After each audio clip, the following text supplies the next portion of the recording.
Welcome back, guys, to the Play On podcast. This is Jerry and Jesse, episode 77. Champions League is on the brink of horizon, but before we get started, make sure to like and subscribe, leave a comment. We're gonna go over some Champions League matchups that are coming up and some weekend things, but Jesse has a huge controversy and a lot to get off his chest after the Real Madrid match this weekend. Yeah, so how do I say this without, getting us flagged? No, it was like so obviously Real Madrid did end up winning the game 2-1, but the whole game changed or the whole momentum changed after a certain incident that happened. Uh there was a red card for Dean Howson, and I fail to understand, and I feel like anyone that watches football fails to understand how that is a red. And especially considering that, sure, back in the day when it was just a referee making a decision by himself with the help of his assistant referees, you could sometimes see how a mistake like that could happen. But nowadays, when we have VAR that has basically taken over the main talking point of most matches now, because it's so involved, lets that go through as a straight red. Because it's a situation where Dean Howson around the halfway line, uh, it's an over the through, like a desperate over the through ball top pass for Oyarzabal from Real Sociedad, and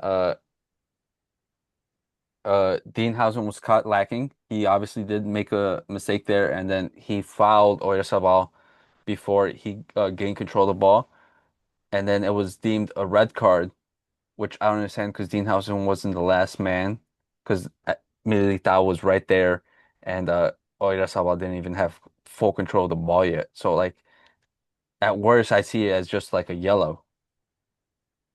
Yeah, again, I don't know what's going on in Spain with the refereeing, but here's a closer look at it. So I'm pointing it with my mouse.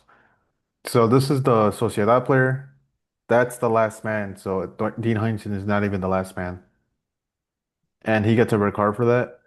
Again, I don't know what's going on, but if anything, this just shows the inconsistencies in the refereeing when it comes to Spain. It's not just on Barcelona side. Now it's being shown that it's also on the Real Madrid side that they're getting horrible calls against. Um, and I think Real Madrid is coming out to the UEFA and complaining about the refs now. So we'll see what gets done. Obviously, last time some pressure came from Real Madrid against refs. Referees didn't take it well, and they were potentially going on a strike because of it. Um, yeah, I don't know what are the outcomes that can be. I mean, more training, but I feel like they have already gotten as much training as they could. I really don't know the solution for this. Yeah, and it sucks because this is a topic that we've been talking about for since the beginning of the podcast, that and it's been like what, over a year now that we've just been talking about how bad the refs are, and yet there's no improvement on like any side of it. We're like, oh, VAR's been awful, like they're intervening too much or just making wrong calls even though they have all this technology to help them out. Or and now we even heard or Spain was talking about, oh, they're bringing in younger coaches to hope, or younger referees to hopefully bring new blood in, and maybe that's what was needed. And yet nothing seems to be working out. We keep on talking about how the refs are making the obviously wrong choices, and yet there's nothing being done about it. Yeah, I wonder when it's gonna happen. I have a feeling that the refs might start getting outsourced and not bringing refs from Spain and getting refs from the France, from maybe even the Netherlands. Well, I don't know. Like honestly, I have no idea what the solution is gonna be because it's constantly the same thing. Same refs keep getting bad calls. Um, and like you said, the new blood was supposed to help out with the referees, but it doesn't seem like it. Just your boy Mbappe has been killing La Liga at the moment. I'm kind of getting mad that he's having such a good start, but it's kind of like I think we mentioned it last year that he's gonna have a okay season with Real Madrid till he gets like his footing in the La Liga, especially with the low block. But now that he has a season under his belt, he's looking incredible. I think how many goals does he have? Like probably like six or seven. Yeah, I think he has six, like he's got like 6 goals and 2 assists. So he's Hmm. doing pretty good. Good start to the year. But yeah, I think we're saw towards the end. The team is shifting to, instead of becoming like Vinny's team, which it was like 2 years ago, it's last season we saw like toward the end, it's shifting towards Mbappe. and Hmm. it's being more centered around him.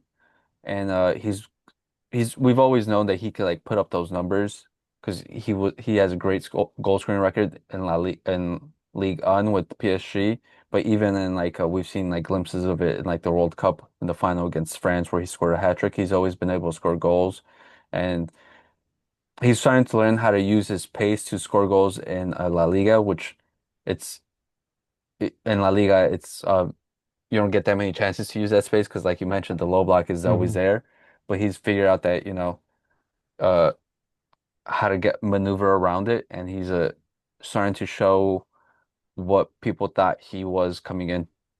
What I have been seeing is that he's putting a lot of pressure on center backs when they do receive the ball, and he's like capitalizing on their mistakes. Because I think it's been like two goals, probably not a huge lump sum of the goals he scored, but he's been capitalizing off of that. Like even this Sociedad game, Hmm. he that's how he scored.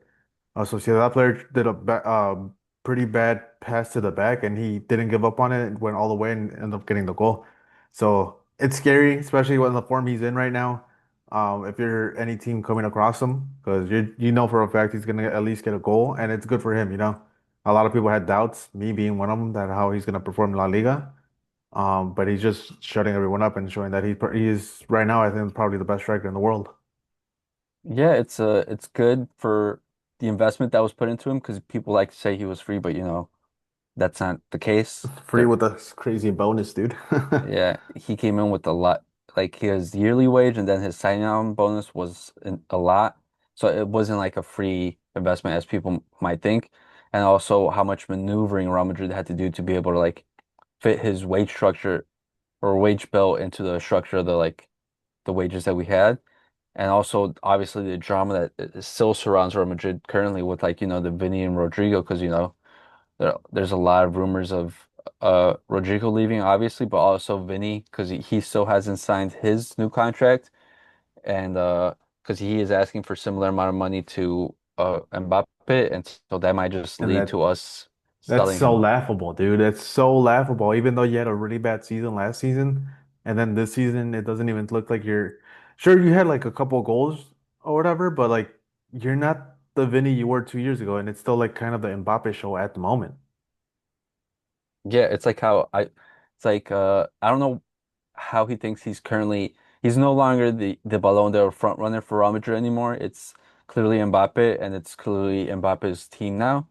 So I don't know how you think you could ask for that type of money, especially in the structure that is football now, where they can't afford to give that much money ever since like the COVID era started, where like wages have been going down a lot because teams are like still struggling to recuperate from that. At least in La Liga, you can't Hmm. have that wage structure anymore, and they're very strict with their policies and everything, which you know it's beneficial for some, but like not for others. But you know. Um, I just wonder how the Brazilians are taking it in. I have a feeling that either Rodrigo or Vinny are gonna leave because clearly Vinny got subbed off this last match and he was not happy about it. He threw a fit in the bench. Rodrigo seems to constantly be having fits in the bench every time he gets subbed off because it kind of his it makes a little bit more sense because his is like always the same change with the previous manager and now with the new manager as well. Yeah, so it's like how I mentioned in the summer. I think uh, eventually we're just gonna sell both because it's just gonna be unmanageable. Hmm. And also they're just gonna want to be, especially in Rodrigo's case, he just wants to get that chance of being like, the guy for a team and also to get this like the starring role in the left wing where he's always preferred and show the potential that he's also always shown like so many people rate him highly. Like they still say like he's the most talented like player at the team. So I think he'll just leave and try to do that. And I think Vinny will be more of a cash grab. Hmm. So going to a semi-competitive team unless he goes to Saudi where they are offering him ridiculous amount of money. Because Vinny is really good, but he's a player that rides off of confidence.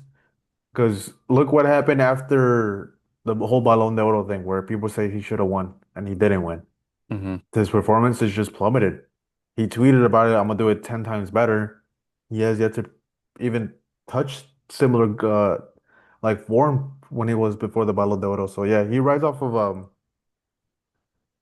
waves, off of confidence. That's why I do prefer buying, like you said, Rodrigo over Vinicius, just because I know what I'm gonna get with Rodrigo. He's humble. He doesn't care about his ego, like, well, not to an extent like Vinny, but compared to Vinny, like if I buy him and his confidence is shot, I just wasted $150 million or euros. Yeah. And then also, I think Rodrigo fits more into Xabi Alonso's current system that has been shown, and Vinny was perfect for Carlo Ancelotti's, transitional side, quick counterattacks, lie back, and then just go and strike quickly. Hmm. So as we've seen, he's not the same guy where like, oh, the low block's completely set going after people and like, because he'll get past one and then, but then there's still four more there. So like, what are you gonna do? And then he just looks like he doesn't know what to do with the ball at that point. Yeah, it's crazy. So yeah, there's trouble in paradise when it comes to Madrid as far as that, but as far as like league form, they're perfect so far. What are they? Four, how many matches have been playing? Three or Four, four? four, I think 4 for 4. Yeah, they're 4 for 4. Call it a Wendy's 4 for 4 bag. But yeah, so far they're good. And I get that Real Sociedad game was not easy. They played away, and again, one of the harder stadiums and the harder teams.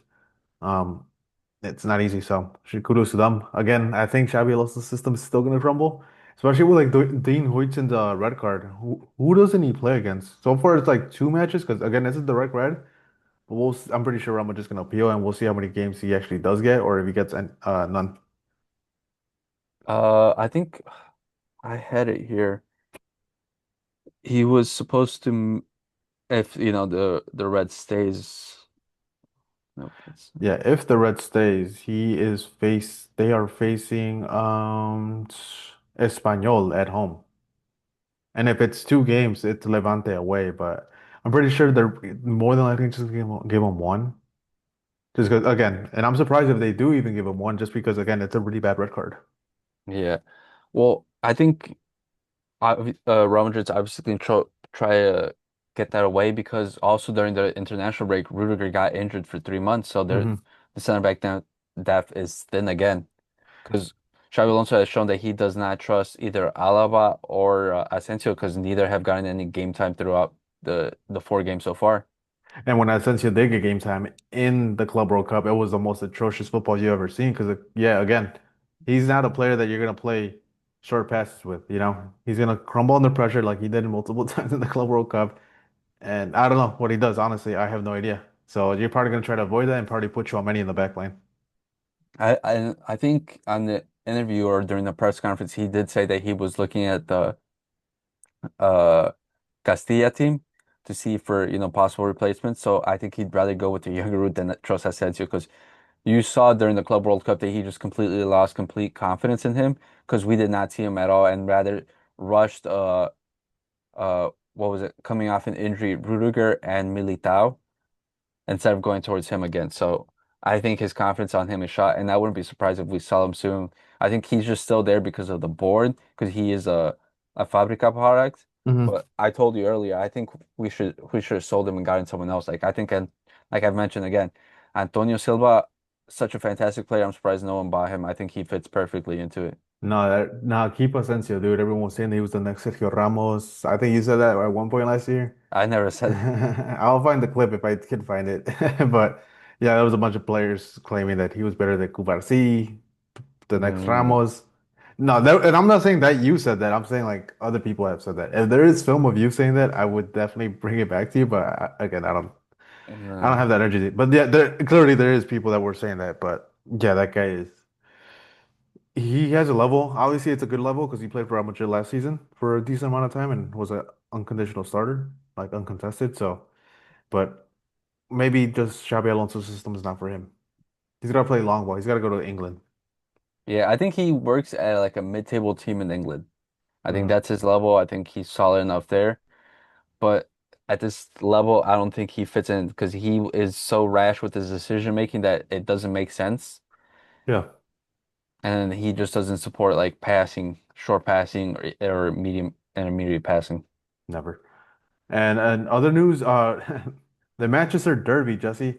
If Manchester United ever had a chance to win this derby again, it was now because of how inconsistent City have been and how disoriented they have been. But clearly, they just made Man City look fantastic this past weekend by winning 3-0. Um, Jesse, I don't have any other words to say about Man U. All I got is praise for Man City at this point because it's to a point where Phil Foden had to score. Yeah, I know the player that we both, criticized a lot. He came in, he did his thing.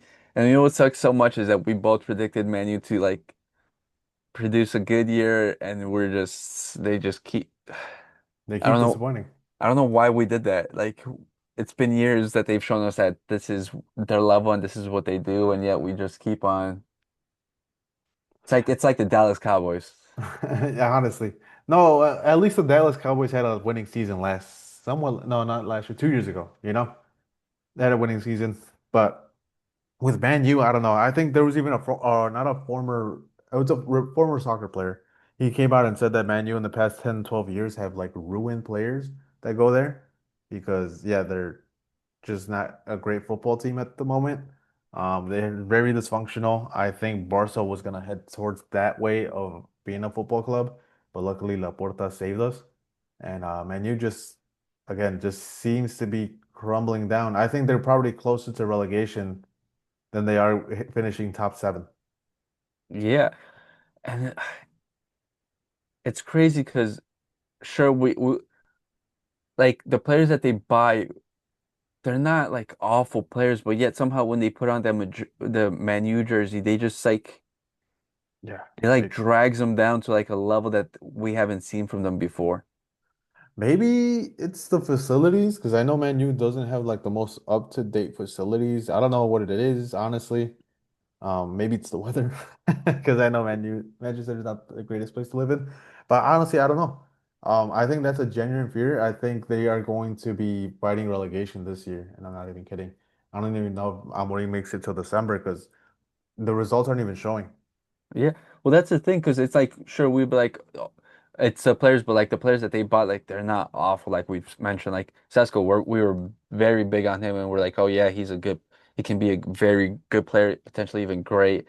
But then even the coaching, like Almiron, when they got him, he was one of the hottest coaching prospects in world football. Like he was even linked to replace Pep Guardiola in case he stepped down, and he had Sporting riding this crazy wave with Gyökeres and all this new wave of or the way he was playing, and yet he goes to Man U and he just looks like he out of depth. Like I don't know how to explain it.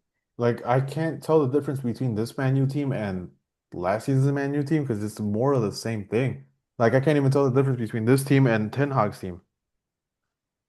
And I think Ten Hag has had better starts than Amorim at this point. Yeah, I think they So said this is like his the worst start in like 40 years or something. they just keep breaking records, dude, and it's the wrong records. Yeah, I don't Uh, understand. so I don't know what's wrong. Yeah, we were watching that game yesterday.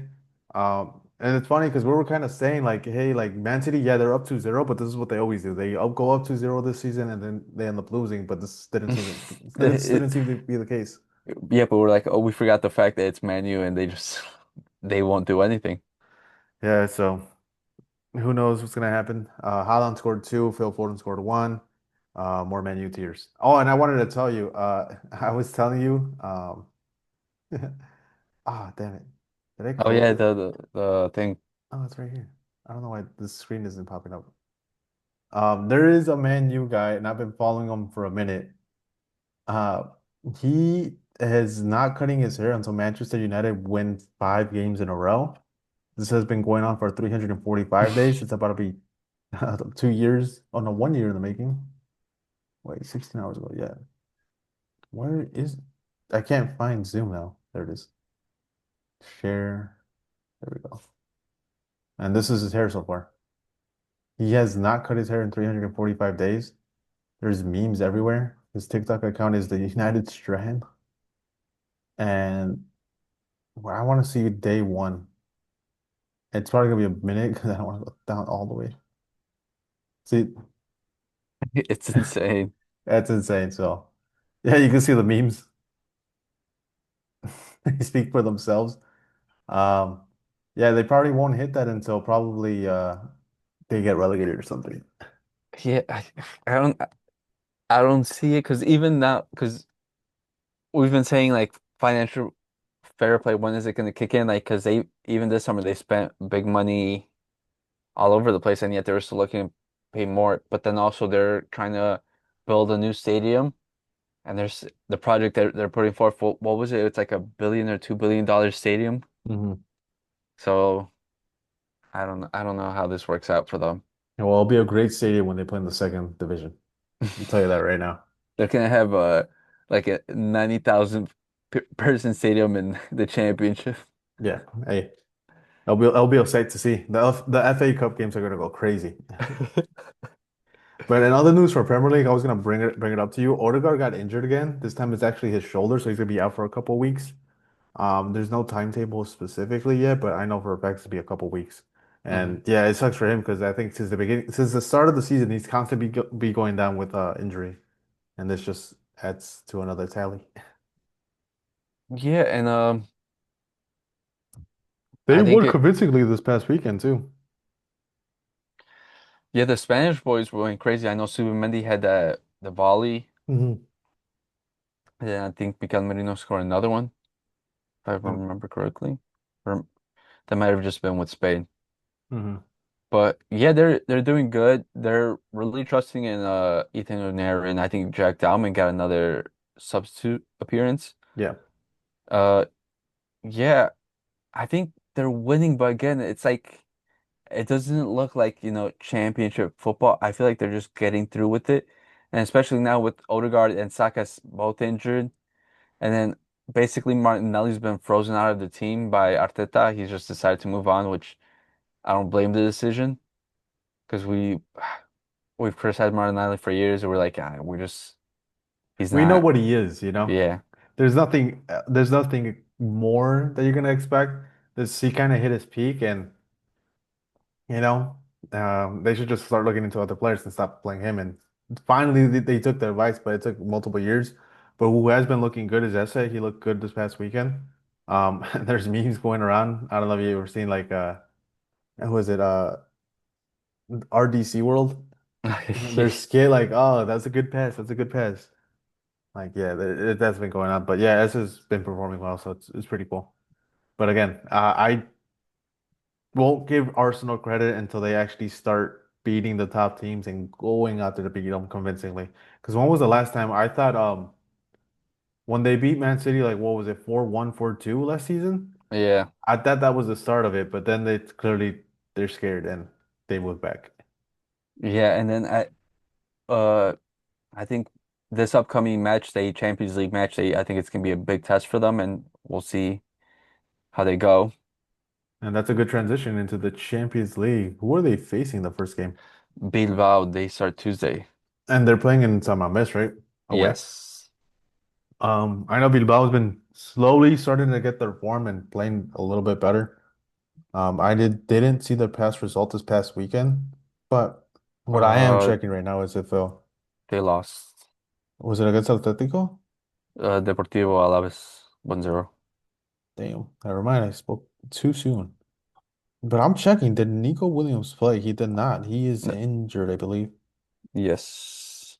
He is Got injured until late September. So I think Arsenal can win this match. I give them like a 60%, 65% chance of winning. Just because again, Nico Williams is the biggest threat for Athletic Bilbao. Sure they're playing in San Mamés, but without Nico, it's gonna be tough. I'll give Bilbao an edge because Saliba is still injured, and they started Mosquera, Hmm. and he's a Spanish player that was playing in Valencia, so I think Bilbao will have a good read on him, and I think Southside can prove a difference maker because he was their top goal scorer last year, and he's still playing, so I think he could sneak one in. And then we also have Juventus versus Dortmund. Who Uh, Juventus had the match of the weekend, a 4-3 thriller with against Inter, where both the Thuram's brothers scored back to back. yeah, it's kind of funny and it's kind of crazy too. Because yeah, they stole that match at the end. Who was it? The midfielder that scored the banger at the end, or Yeah, was he a he center back? midfielder. He's a youngster. I think it was like his first professional game for them. Yeah, and we were kind of thinking when we made the predictions or like talked about them earlier this season that they weren't gonna do as good, but clearly they are, and they have won the past 5 games. So, Yeah, but this match, it reminded me of the old games where and the Lakes didn't matter because they were just shooting from outside the box and scoring bangers. And you mhm, know how analytics would be like, that's not a good shot to take. It's a low XG, and they're like, nah, watch this, and they testing the just waters, you know? yeah, because Yildiz scored a banger.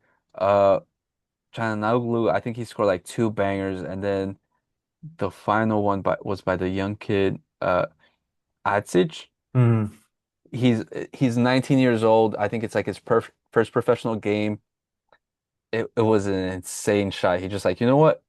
I'm going for it, and it paid off. And he was a player that's very aware because I think Inter was protesting a foul that should have been given, according to them.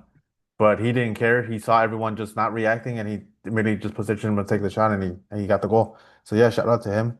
As far as Dortmund, I'm a little bit concerned when it comes to this match. They won the past 2 games out of the past 5 games. They have won three, tied one, and lost one, and they lost against Juventus. I believe that was a preseason game as well. I'm trying to see what does the commentary say. Yeah, I don't know when they face each other, but yeah, the fifth match Dortmund has played has was that. So I'm assuming it was Friendly? friendly. But yeah, it's gonna be more of a rematch with that. Juventus won that against Dortmund in the friendly. But who do you think wins in this one? I think Juventus after that game, the high that they're gonna rise can be insane. Plus, they're also playing at home, so I think Yeah. gives them the edge. Yeah, I really like Juventus with this. Koop Miners is great. Yildiz is fantastic, and Jonathan David seems to be working out with the squad so far. Yeah, Um, Yildiz, maybe a future Real Madrid player. Hey, dude, you already have enough midfielders. You want Nico Paz, now you want Yildiz. Dude, you know how much I love Yildiz. Hey, he could play left wing. He could play left wing. And you can't really have him, dude. That's like too many left footers, you know? Nico Paz, Cooler. Yildiz, isn't he right-footed? I'm trying to think. Is he? I thought he was right-footed. I thought he would. For Um, some reason, I think he's left footed, but I'm not sure. Don't quote me on that. But oh, uh, on Foot Mob says preferred foot, both. both. So he's fine. Hmm, yeah. Usman Dembele situation. Yeah. Which foot do you prefer shooting with? My left. So why do you take your penalty with which foot do you prefer to shoot penalty with? My right. Why your right? Because I shoot better with my right. I was like, oh. The next match is Real Madrid versus Marseille. We talked about how Marseille is such in good form. Not too much. They lost against Lyon 1-0. Not this past match, but the one before that. But that was Lyon away. hmm And again, they lost another away game against Rennes 1-0 as well. So they seem to be having trouble playing away. Real Madrid has been on a perfect streak thus far. Um, Jesse, don't even have to ask you. What's the scoreline for Real Madrid? Uh, I'm going with the 3-0.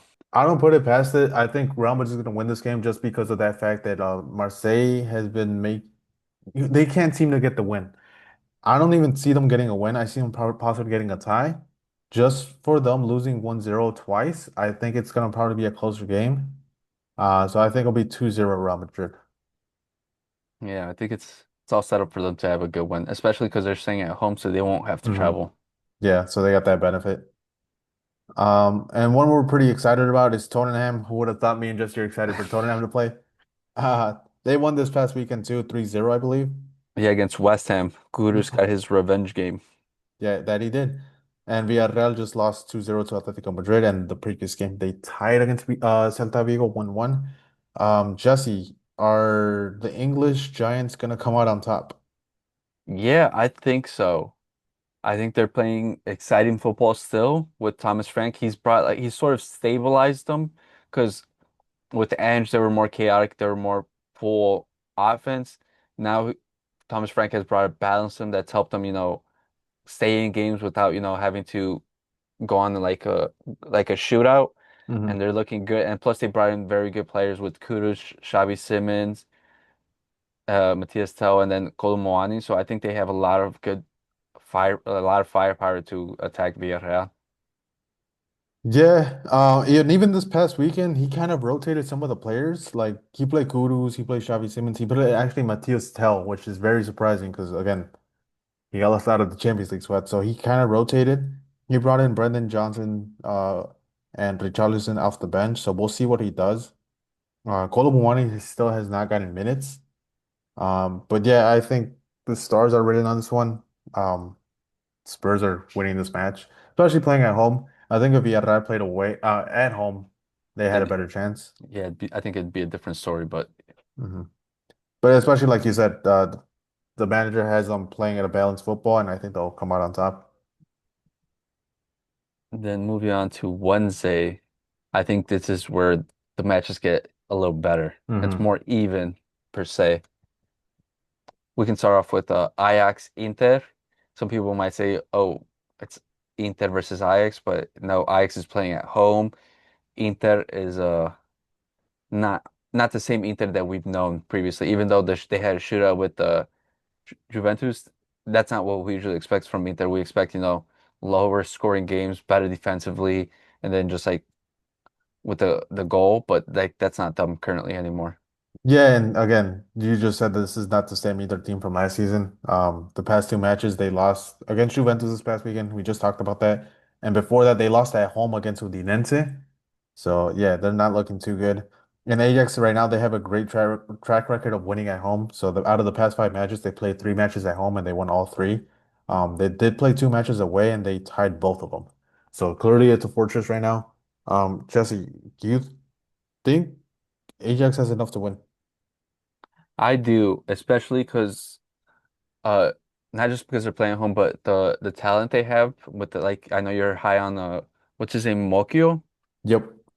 and I think they have enough talent and they have enough veteran leadership in there to carry this win over this weekend Inter side. Yeah, and Mokio seems for this game he came out on the 87th minute. Um, so I think they probably rushed a little bit, but yeah, Ajax seems to be trying to find their way back into their old form. I know they got gutted, so they had a couple rough patches, but I think it's gonna be a close game, and I think this game is gonna be won by one goal, and I think Ajax barely wins. Yep. Then we have Bayern Munich versus Chelsea. Uh, this these two have met in Champions League finals, Jesse, and one of the most historic ones as well. Uh, who do you think wins this one? I think it's a tough one because sure we've seen Bayern and the recent form in the Bundesliga has been insane. I think their last fixture they won 5-0. They're looking really good. Michel Olise is looking like one of the most informed players in Europe right now. He's looking really good.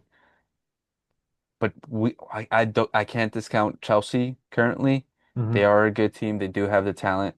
They are shaky defensively because I don't trust that back line, especially those center backs and Roberto Sanchez. But I'm gonna give it to Bayern because I think Michel Olise is hitting a different level currently. I'll tell you right now, Jesse. So Bayern Munich has played two home games the past five games, right? Hmm. Can you guess how many goals they scored? I think it was like 16. 11. They've scored 11 goals. The past one 5-0, and the one before that was against RB Leipzig, and that's 6-0. Yeah, yeah, I remember that. I guess the third one wasn't as high. Um, I think Bayern Munich is gonna win this one. Um, Again, playing in Alliance Region is not one of the easiest places. Again, you see their track record of scoring so many goals at home. So I think Chelsea's trying to should come out super defensive. I think if they come out attacking, they're gonna just get demolished instantly. Hmm. Um, yeah, Vincent Kompany showing coming out and showing that he's a pretty decent coach. If it was away, I think it would have been different because Bayern Munich has conceded pretty much every away games thus far. They conceded one against Stuttgart. They conceded two against St. Pauli and two against Augsburg. So with it being a home game, it's all into their advantage. I think Bayern Munich win comfortably, probably like 3-1. Yeah. Next game, Ne- Jesse. It's one th- of the harder ones to predict. then we have Liverpool versus Atletico Madrid. I don't know, dude. Atletico just won their first game. They haven't been looking bad. They just haven't gotten the results. See, I like the name wise, you want to say it's gonna be like a very close one. It's gonna be a good match, but the current Atletico does not look like that. The name does not fit the picture that they're currently drawing. They are very shaky in the back. They don't produce those moments on on scoring goals as much as they used to. They look very shaky, but then again, Liverpool are shaky in the back. Even this weekend, I know they're having trouble at left back because Kirkis came out in like the 38th minute already. So he's having a tough time transitioning, and then they do have Szoboszlai on right back, so they might Atletico and Simone might just find that crack. But I don't know. I just feel like Liverpool have too much talent. They're playing at home to lose to this weak Atletico side. Yeah, I'm with you. As much as Atletico is playing pretty good football, but not getting the results, I think Liverpool just have too much attacking power and they're going to exploit all the defensive issues Atletico Madrid do have. Again, this is not the super defensive Atletico Madrid we're used to. Hmm. Liverpool is just going to come out rock and roll. I think even Isak, if I don't think he starts, but I think he might get subbed in and I think he'll score. Yeah, and And I feel like that sucks though, especially because Atletico was running such form, and I feel like that's Isak's arrival's going to impede that. yeah, I think Atekite was a good track to score 20 plus goals. With Isak now, I think they're gonna have to try to share. He might be like at 15 or maybe yeah, somewhere along the lines. But yeah, so Liverpool fans start pumping up those speakers because they're gonna need the dub. And the last one is PSG versus Atalanta. Atalanta lost their coach, manager, Gasperini, president, yeah, the man that controlled the whole football operations. but do you think Atalanta has a chance, especially with PSG's injury list? So Dembele's injured, Beraldo's injured, Kvaratskhelia is injured, Kang Lee's injured, and Dua's injured. That's Yeah. five key players. Yeah, it's not the normal PSG side. Some people would be like right off instantly PSG went, but with the injury list that they have, it's gonna be very tough. I know they can probably put up academy players for that. I think it's gonna be Gonzalo Ramos and Barcola just hope and pray for PSG. And I think Atalanta could pull an upset because they still do have Lookman who was linked to everyone in the summer, but he stayed, so I think they could do it. Can I, before you make a prediction and set that in stone, Atalanta have their own injury issues as well. They have five injuries, and it's Lookman, one of them. He's doubtful for the match with Oh, discomfort. Ederson, he's doubtful as well, muscle discomfort. Scamacca, he's coming off that ACL injury. Bakker, he tore his ACL, and Kolasinac, he's also injured until mid-December. nah, I'll still give it to him. You know what? I said it. I'll stick with it. I'll go with PSG just because of their depth, but I don't think it'll be an easy one. I think Atalanta's going to come out there and challenge, but again, it's not going to be easy. And they literally just beat Lecce 4-1, but is Lecce even that good? No, they're not. They're in the bottom of the league. But yeah, as far as their lineup, they have the Cataleya, who we keep praising, but he still can't seem to make a huge move. The Rune and Sulamana, and their new striker Krostovic, I think that's his name. Nick, because Retuegi went to Saudi. Lost talent again. Yep. But yeah, those are the matches for the this week's Champions League games. Wait, there's more. I forgot Thursday. I forgot Champions League now goes into Thursday now. We'll cut it right here. Oh wait, we'll keep it going. For Thursday, Jesse, what do you see as a standout? The Man City Napoli game, right? That's the Kevin De Bruyne home game. Yep. It's interesting, Jesse. Man City didn't rest anyone. Napoli have been great thus far. Beat a Fiorentina team at Fiorentina. Hmm. Who do you win? Who wins? Who wins? I'm going with Napoli. I'm with you, dude. I want to see Kevin De Bruyne dunk on Guardiola because I feel like Guardiola kind of pushed him out. No, no. The star of this match is going to be the star boy for Napoli. Who? Oh, McTominay? Scott McTominay. He's going to come back and prove to everyone that he is the king of Manchester. Um, it will be surprising. A Hoyland hat trick. Yeah. That'll be hilarious, especially after Man City just played Man U. That'll be hilarious. Uh, This is how I want to see it. Hoyland scores two, Scott McTominay scores another, and then top it off Kevin De Bruyne just to, I make it got worse. I got Hoyland hat trick and Kevin De Bruyne hat trick of assists.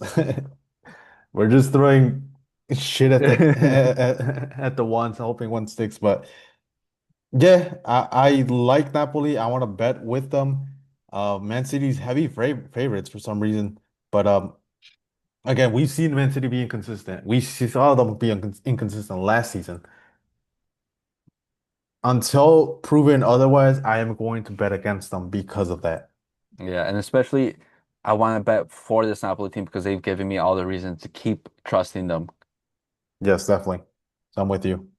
And for me, the last game, probably the most interesting one in Thursday is the Newcastle versus Barcelona. Yeah, Barca's playing away, Mhm. Newcastle's staying at home. And there's gonna be no Lamine Yamal, Jesse. Like, yeah, another player that was injured during international break. There's no Lamine Yamal, no Frankie de Jong, no Gavi, and no Alejandro Balde. So a lot of key players for Barcelona. We'll see how they manage to edge this one out. But I think Barcelona has showed they have enough to compete, and I think they'll get the win. And I think it'll be a comfortable 3-0 win. I think we'll see Newcastle show up and get a draw. I think they get a draw. You're not even confident on the win? No, because the strikers they brought in were so last minute that they're still getting time to adjust. And then the international break didn't help them, build up chemistry because, so many players had to leave outside. Yeah, Walt May just scored his first goal for Arsenal for Newcastle this past weekend, and that was Hmm. against Wolves, and they Newcastle narrowly won 1-0 against one of the worst teams in the Premier League, which is Wolves. And then And Wisa's, I think, also injured, so he can't come in and help. so yeah, that's why I think Barca can win just because of the lack of chemistry. Um, and again, yeah, I think the lack of chemistry is probably the biggest thing, you know. Hmm. But so far, that is it for this episode. Unless you have something else to say, Jesse. I was just gonna say Juventus is being idiot. They're selling their young players. I just saw recently that Savona went to Nottingham Forest, and I think it's dumb because in the summer, they signed him to a new contract, a 5-year deal, and then they sold him like in August for pennies on the dollar, and they did it with a couple other academy players, and I just think that's bad business. That's football this day and age. I don't think about business. It's not enough of the future and potential earnings from that, if they develop them. Yep. But this has been this episode for the Play On podcast. Thank you for watching. Peace. Peace.